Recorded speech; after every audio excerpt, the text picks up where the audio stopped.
The Holy Gospel according to Mark. On that day when evening had come, Jesus said to them, "Let us go across to the other side." And leaving the crowd behind, they took with them in the boat, just as he was. Other boats were with him. A great windstorm arose, and the waves beat into the boat so that the boat was already being swamped. But Jesus was in the stern, asleep on the cushion, and they woke him up and said to him, "Teacher, do you not care that we are perishing?" He woke up and he rebuked the wind and said to the sea, "Peace, be still." Then the wind ceased and there was a dead calm, and he said to them, "Why are you afraid? Have you still no faith?" And they were filled with great awe and said to one another, "Who then is this that even the wind and the sea obey him?" The Gospel of the Lord. In the name of the triune God, Amen. You want me to do what? I've asked that question many times in my own life to God when certain calls have come, or challenges to serve, or justice moments, or loving the most unlovable.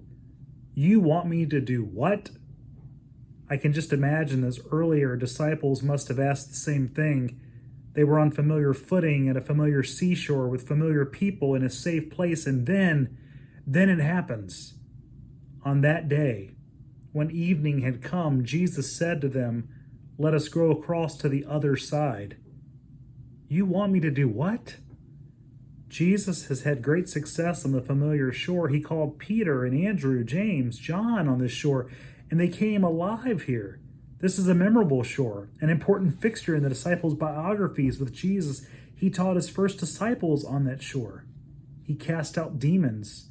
He called Levi, the despised tax collector, on that shore. The disciples witnessed revival here, and they gave up their old lives. On this shore, their lives were revolutionized forward. And Jesus invites revolutionaries to leave the satisfaction of tested shores and undertake a journey toward the unknown. I can imagine the disciples' trepidation, leaving this side to pursue an unfamiliar and untested future on the other side. But risking our love of familiar shores is what enables us to die the waves of God toward the new shores that will deepen our humanity, expand our vocational identity, and contextualize our prophetic agenda. You want me to do what? You want me to go to the other side, the other shore, that part of town, that city, that neighborhood, behind that border wall with those people? Because left to our own devices, we'd rather stay where we are. That's human nature. But it also seems to be the nature of faith. We can't seem to hear Jesus' invitation, "Let's go across to the other side." How easy it is to stay in our comfort zones, to default to our pet theologies, to remain in what is known, even though that which is known has become unbearable. We would rather ignore the desperate need for change than make the change happen. So we sit and we wait. For what? The right time? For someone else to make the first move? Or maybe this is why Jesus doesn't give the disciples any time to think about that trip. It just says, "on that day." We would think about it forever. Thinking about it is always our best excuse. But here's the problem. As if there's only one. With Jesus, he seems rather dissatisfied with letting us live on the other side of the lake far too long.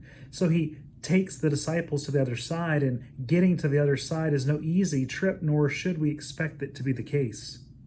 When we over-sentimentalize or spiritualize the story, we end up overlooking the obvious, that this boat trip was by a means to get from one place to the other. And something equally as obvious, that change, trading spaces, is rarely without challenge. Getting to the other side means a boat ride for sure, a torrential downpour, a dead calm. That's what happens when Jesus tries to move us from one place to another, but that's also the nature of change. If the disciples had said to Jesus, "Well, what if there's a storm?" And they were experienced fishermen, for goodness sakes, they would have never gotten into the boat, because there's always storms on the Sea of Galilee, and when you least expect it. If the disciples had said to Jesus, "Well, first, tell us what's on the other side," they would have never gotten in the boat, because what ended up happening in the country of the Gerasenes, you just can't make this stuff up. Wait, what? We're going to encounter a demon-possessed guy who lives in a cemetery? You're going to send his demons into a herd of 2,000 pigs? And then the pigs are going to jump in the lake? Who would believe that? The hardest thing is getting into the boat. You just have to get into the darn boat. Jesus crosses many social and spiritual boundaries. He eats with unsuitable people. He breaks Sabbath laws. He associates with the unclean and heals them at all the wrong times and communicates with unclean spirits. Crossing to the other side with Jesus may be risky, unpredictable. And in this passage, the wind and the sea create a visual of the dangers of being in the boat with him. And you want me to do what, we ask? That's right.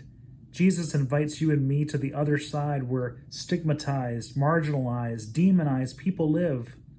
Other shores where others live is where God's work finds its root in our encounters with them. What life do we miss when we schedule ourselves on shores of safety or sameness? On the other side of the sea awaits just as much growth, learning, and life for the disciples as what Jesus intends to offer those who live here. The shores of others await our moving feet, open minds, and growing hearts.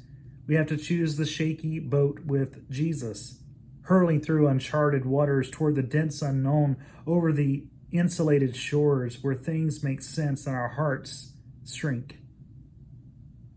Friends, what change needs to occur in your life? What other side is Jesus calling you to? Your congregation, this synod, this denomination. Change is hard, but the harder truth is staying where you are and being stuck. The promise of this text is not just that Jesus is with you. Notice that Jesus does not say, you go over to the other side, but let us go to the other side. Jesus was there all along. No matter what Jesus was doing, whether preaching about parables or sleeping on a pillow. The promise of this text is also that there's something on the other side that Jesus knows about and needs to get us to. Of course, the reality for the disciples and for us is that the other side is not always rosy. It has its own set of challenges. The disciples have to see Jesus differently, themselves differently. It means living into a new reality. And that takes some getting used to, doesn't it? Because when your location changes, so does your perspective and others' perspective of you. When your location changes, so do you. That's how change works, isn't it? Growth is painful. Change is painful. But nothing is as painful as staying stuck somewhere you don't belong. Perhaps the act of faith is not just the trust that Jesus will still the storm. The act of faith is taking Jesus' invitation to heart. The act of faith is getting into the boat. The act of faith is believing that another side is not only possible, it's essential. You want me to do what? This is holy work for people of faith. The disciples leave the shores of Capernaum for another shore, a place to enlarge their spirits, renew their vocations of love.